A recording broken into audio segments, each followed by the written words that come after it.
18 मई 1998 पाकिस्तान ने अपना पहला परमाणु परीक्षण किया, जिसके बाद यह ऑफिशियल हो गया कि अब पाकिस्तान के पास भी परमाणु बम है।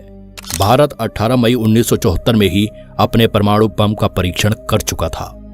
दोनों देशों के पास परमाणु बम होने के कारण अब दुनिया को लग रहा था कि शायद भविष्य में हमें इन दोनों देशों में कोई भी जंग देखने को नहीं मिलेगी, क्योंकि परमाणु बम के कारण कोई एक दूसरे पर हमला करेगा ही नहीं। जिसके बाद भारत और पाकिस्तान के रिश्ते भी सुधरने लगे। 1999 में तो अटल बिहारी वाजपेयी खुद लाहौर गए और वहां पर दोनों देशों के प्रधानमंत्रियों ने एक दूसरे के साथ व्यापार बढ़ाने और शांति स्थापित करने की बात कही। ऐसा लग रहा था मानो सब कुछ बदलने वाला है। भारत और पाकिस्तान अब एक नई शांति प्रिय पड़ोसी की तरह रहेंगे, पर शायद पाकिस्तान को यह मंजूर नहीं था, क्योंकि कुछ महीने बाद ही भारत पर पाकिस्तानी सेना की ओर से कारगिल का हमला शुरू कर दिया गया। इस युद्ध को भारत ने जीत तो लिया, लेकिन भारत ने अपने 527 जवानों को खो दिया, जिसमें से एक विक्रम बत्रा भी थे, जिन पर बनी शेरशाह मूवी रिसेंटली काफी फेमस हुई। तो आज की इस वीडियो में हम कारगिल युद्ध को समझेंगे कि आखिर पाकिस्तान ने इस हमले की शुरुआत कैसे की और कैसे भारतीय सेना ने पाकिस्तानी सैनिकों को खदेड़कर इस युद्ध को जीता। 3 मई 1999 LOC के करीब मौजूद बैटाली गांव के रहने वाले ताशी नाम गयाल अपनी खोई हुई याक यानी बैल को ढूंढ रहे थे। तभी उन्हें LOC के पास की पहाड़ियों पर कुछ हलचल दिखाई दी। वहां 6 लोग मौजूद थे, जिनके पास काफी ज्यादा हथियार थे और वो वहां एक बंकर की खुदाई कर रहे थे। इनके कपड़ों से ही पता चल रहा था कि ये इंडियन आर्मी के सैनिक तो नहीं है, जबकि ये जिस जगह मौजूद थे वहां पर इंडियन आर्मी के अलावा किसी और को आने की इजाजत नहीं थी। यानी ये लोग LOC पार पाकिस्तान ऑक्यूपाइड कश्मीर से आए थे। ताशी नाम गयाल को जब ये बात समझ आई तो उन्होंने तुरंत पास की इंडियन आर्मी की पोस्ट पर जाकर उन्हें इस बात की जानकारी दे डाली, जिसके बाद इंडियन आर्मी के कुछ सोल्जर्स इस इंफॉर्मेशन के बारे में पता लगाया और जल्द ही इंडियन आर्मी समझ गई कि यह पाकिस्तानी सोल्जर्स हैं जो भारत की सीमा के अंदर घुस चुके हैं। और सिर्फ यही नहीं, बल्कि इसके साथ कई 100 ऐसे पाकिस्तानी सोल्जर्स हैं जो LOC पार करके भारत के पहाड़ी इलाकों पर मौजूद कई इंपॉर्टेंट स्ट्रेटेजिकल लोकेशन को कैप्चर कर चुके हैं। इस तरह भारतीय सेना ने करीब 130 पोस्ट को काउंट किया जो पाकिस्तानी सोल्जर्स द्वारा कैप्चर कर ली गई थी, जिसमें से कई काफी महत्वपूर्ण थी। जिस तरह से इन पोस्ट को कैप्चर किया गया था उसे देखकर साफ था कि इन पाकिस्तानी सैनिकों का इरादा भारत को लद्दाख और कश्मीर से जोड़ने वाले नेशनल हाईवे NH1 को ब्लॉक करना था, ताकि भारत का कनेक्शन इन दोनों से टूट जाए। पर इससे पहले कि पाकिस्तानी सैनिक इस काम में कामयाब होते, उससे पहले ही भारतीय सेना को इसके बारे में पता लग गया और भारत ने इस घुसपैठ को भारत पर पाकिस्तान द्वारा किया गया हमला मानकर एक्शन लेना शुरू कर दिया। और यही थी कारगिल युद्ध की शुरुआत। पर हैरानी की बात तो यह थी कि कारगिल की घुसपैठ से पहले तक किसी ने सोचा भी नहीं था कि पाकिस्तान ऐसी हरकत करेगा, क्योंकि कुछ महीने पहले ही भारतीय प्रधानमंत्री अटल बिहारी वाजपेयी लाहौर पहुंचे थे, जहां दोनों देशों के प्रधानमंत्री ने शांति स्थापित करने की बात कही थी। पर पाकिस्तान ने भारत को दोबारा से धोखा दिया। सही मायने में देखा जाए तो जब कारगिल युद्ध की शुरुआत हुई तो यह भारत के लिए एक काफी मुश्किल घड़ी थी, क्योंकि उस समय टेक्निकल एडवांसमेंट न होने के कारण हमें पता चलने से पहले ही पाकिस्तानी सेना कई ऊंची पहाड़ियों पर जाकर बैठ चुकी थी, जहां से वो भारतीय सेना पर हमला कर रहे थे जो इन पहाड़ियों के नीचे मौजूद थे, जिसके कारण पाकिस्तान की सेना द्वारा किए जाने वाले हमले भारतीय सेना पर काफी घातक साबित हो रहे थे। और इन हमलों से बचने का केवल एक ही तरीका था कि भारतीय सैनिक उन पहाड़ों पर चढ़े और पाकिस्तानी सैनिकों द्वारा कैप्चर की गई पोस्ट को दोबारा से हासिल करे। ये काम काफी मुश्किल होने वाला था, क्योंकि इन पहाड़ियों की ऊंचाई कई हजार फीट थी, पर साथ ही वहां तापमान भी माइनस में था। पर भारत के पास इसके अलावा कोई दूसरा ऑप्शन नहीं था, क्योंकि हम इन पोस्ट को पाकिस्तानी सेना पर रहने नहीं दे सकते थे, क्योंकि यह एक हार होती और इससे पाकिस्तान भविष्य में लद्दाख से लेकर कश्मीर को भारत से अलग कर सकता था।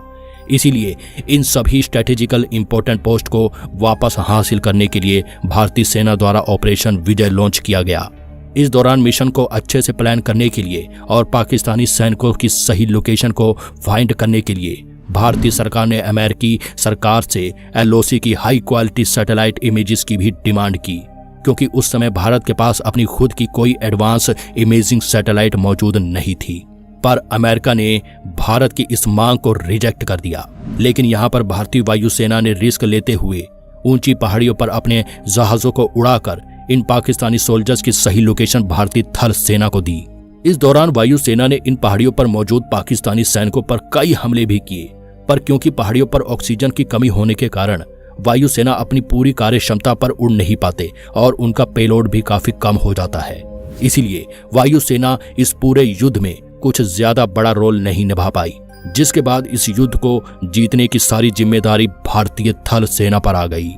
भारतीय सेना का प्लान काफी सिंपल था कि पहले हमें सबसे ज्यादा स्ट्रेटेजिकल लोकेशन को पाकिस्तानी सेना के कब्जे से वापस अपने कंट्रोल में लेना है। इसमें 3 से 4 लोकेशंस को पहले टारगेट बनाया गया, जिसमें सबसे इंपॉर्टेंट थी टोलोलिंग हिल। पर इस पोस्ट को हासिल करना सबसे मुश्किल मिशंस में से एक था, क्योंकि इस पर पाकिस्तानी सोल्जर्स 16,000 फीट की ऊंचाई पर बैठे थे। यानी भारतीय सेना को इस पहाड़ी पर बैठे पाकिस्तानी सैनिकों से बचते हुए पहले तो इस पहाड़ी पर चढ़ना था और उसके बाद उन पाकिस्तानी सैनिकों से लड़कर इस पोस्ट को वापस हासिल करना था, वो भी -5 डिग्री सेल्सियस में।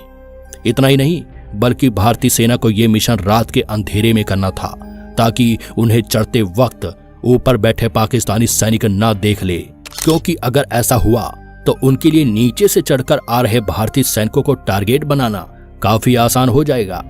इन सभी चैलेंज को देखते हुए भारतीय सेना द्वारा अपने कुछ बेस्ट सोल्जर्स की एक टीम तैयार की गई, जिसे मेजर राजेश अधिकारी लीड कर रहे थे। इन्हीं की टीम से कैप्टन अजीत सिंह भी थे, जो एक इंटरव्यू में बताते हैं कि ये मिशन इतना चैलेंजिंग था कि हमें इस मिशन से पहले ही बता दिया गया था कि इन पहाड़ी की चढ़ाई इतनी चैलेंजिंग होने वाली है कि इस पर 1 ग्राम एक्स्ट्रा ले जाना भी एक पूरी हैवी लोड गन के बराबर भार को ले जाने की तरह होगा।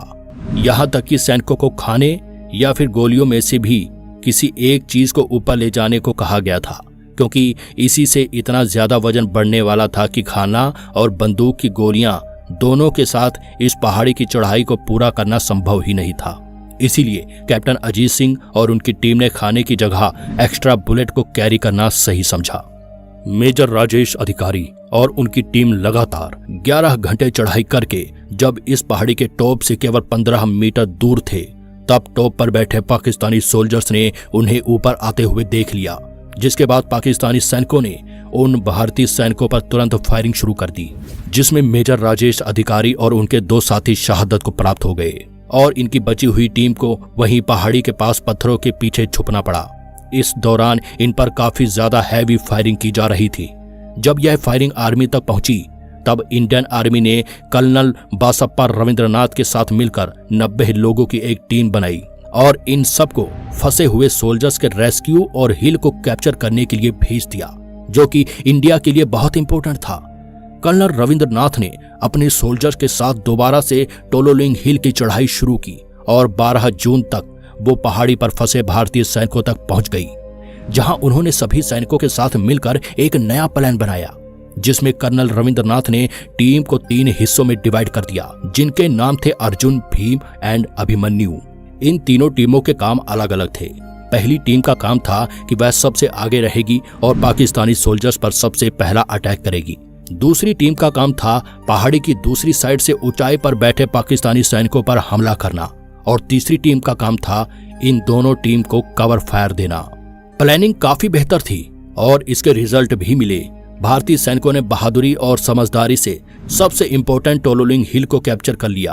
पर दुख की बात यह थी कि इस मिशन के दौरान इस टीम में मौजूद सोल्जर मेजर विवेक गुप्ता सहित 6 और भारतीय सैनिक शहादत को प्राप्त हो गए। लेकिन इनके बलिदान ने कारगिल में भारत को एक अच्छी पोजीशन दे दी। लेकिन इसके बाद सेकंड और मोस्ट इंपॉर्टेंट स्ट्रेटेजिकल लोकेशन जो पाकिस्तान के कब्जे में थी, वो थी टोलोलिंग हिल से 1.6 किलोमीटर दूर मौजूद पॉइंट 5140 यानी गन हिल।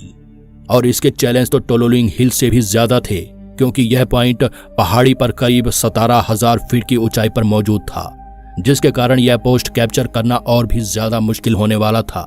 जिसके बाद इस मिशन के लिए भी एक टीम तैयार की गई, जिसको लीड करने की demand lieutenant colonel Yogesh Kumar Joshi को दी गई।